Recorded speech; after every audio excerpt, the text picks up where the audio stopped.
নৌকায় আছে রাজু বিড়াল, তার স্ত্রী মিনা আর তাদের ছোট মেয়ে গুড়িয়া।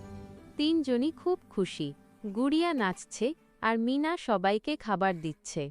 সবকিছু স্বপ্নের মতো লাগছিল।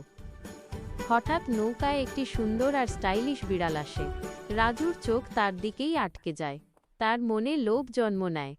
মিনা তাকে বোঝানোর চেষ্টা করে, কিন্তু রাজু শোনে না।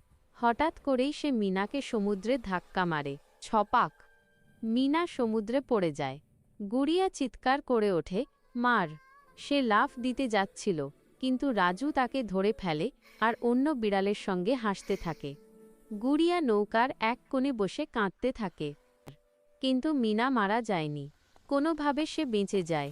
কয়েকদিন পরে মিনা ফিরে আসে আর সরাসরি জেলে গিয়ে পুরো ঘটনার রিপোর্ট লেখায়। পুলিশ সঙ্গে সঙ্গে ব্যবস্থা নেয়। রাজুকে ধরা হয় এবং জেলে পাঠানো হয়। যখন গুড়িয়া দেখে তার মা বেঁচে আছে, সে দৌড়ে গিয়ে তাকে জড়িয়ে ধরে।